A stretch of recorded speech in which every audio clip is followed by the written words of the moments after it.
The clone menu here, which I'm not going to do because we don't have time for this, but you can have as many instances of charts as you like. So if you wanted a streaming NDX on one screen and a daily chart of Google on another, and then a bond chart on another screen, you can have multiple instances of these charts all alive. So that's enough of that menus here. Drawing tools, this is really a recapitulation of the things you can access from the drawn objects at the bottom. And I'll step through those when we get to that, so we can just skip right over this. Grid charts allow you to look at a large number, a grid of 4 charts at a time. So I can go into grid mode here, and what it'll do is it'll take my watch lists, so I can go down here, and you can look at 4 charts at once. You can either look at the same chart with different time frames, or if you want to save yourself some time, you can look at a given watch list 4 charts at a time. So here you can see I'm going through my index watch list, and I can move through these very rapidly if I just want to kind of get a quick thumbnail as to what I'm looking at. So this is a bit of a time saver if you just want to blast through your charts. So that's grid charts mode.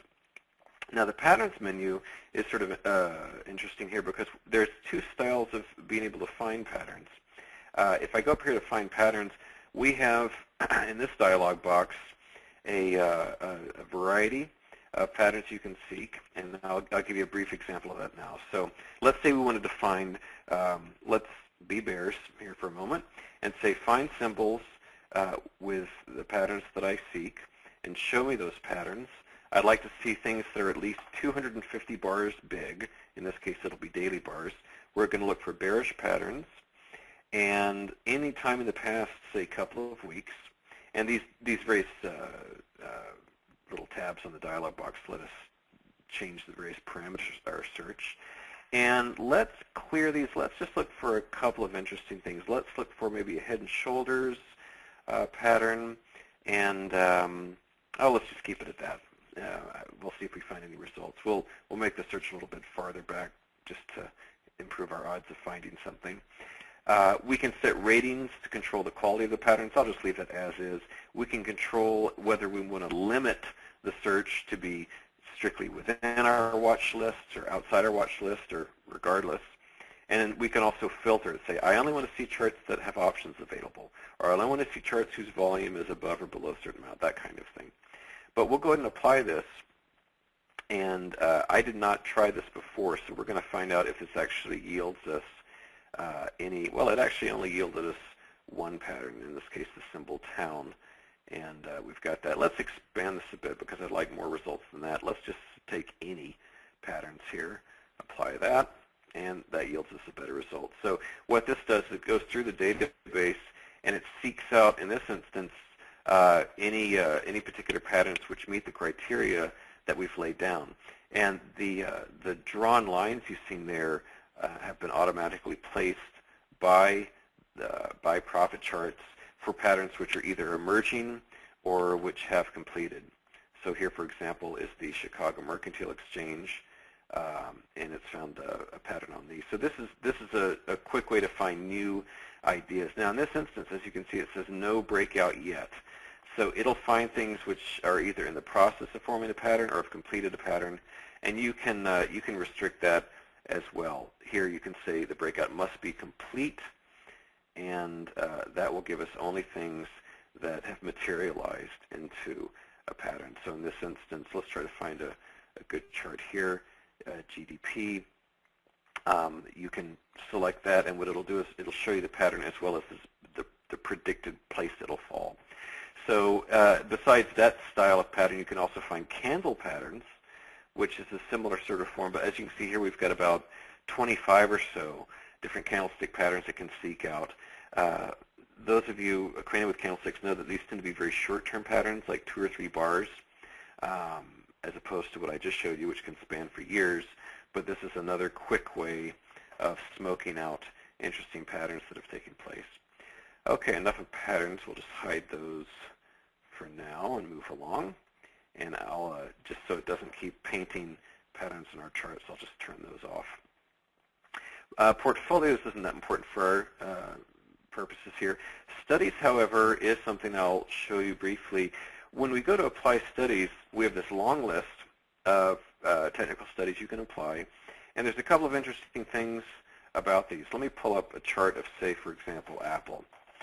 Now, when you go up to apply studies, you can choose any of the studies that you like, and you can arrange them vertically in any style that you prefer. So, for example, we could go here and say, I would like to add to Apple a ribbon study, which is for moving averages, and let's add a MACD, and let's also add a CCI. So as you can see, you've got this format, but you can take those and arrange them in any fashion you want, and you can go up here and change how much room is allocated to any of these studies. So in this way, it's much more like a drawing program than a charting program, because you've got a lot of flexibility as to the format of this. You can even arrange the volume in any location that you choose. And now, I confessed earlier in this that I don't tend to use technical studies. Some people swear by them. It's just not my style of observing charts. But for those who do like them, there's a growing list of studies that we have. And what's nice is that once you've taken the time to create a chart whose studies you really like, you can preserve that as a study set. So you don't have to go through all this gymnastics again. So up here you can see that I've got a handful of study sets preserved so that you can choose any particular set and instantly access the parameters you laid down. I would also note that when you create a study, you've got control over just about every parameter there is to that study. What's used as the data source, what numbers are used for the bar periods or the standard deviations, what colors are used, and so forth. There's many degrees of freedom into what computation goes into the study and how it's represented graphically on the screen. So for those who enjoy study sets, there's a very rich library of studies available. I'm going to go ahead and clear those off. A couple of other items here. So symbol search, you can pretty much figure out what that does. Watch lists, I'm going to touch on in a moment.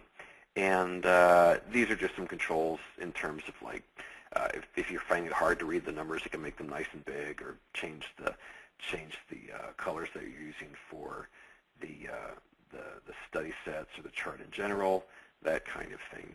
So it's a we want to make it as visually pleasing and as easy to look at day after day as possible, because I, for one, have looked at literally hundreds of thousands of charts over my trading career, so you want it to be a pleasant experience.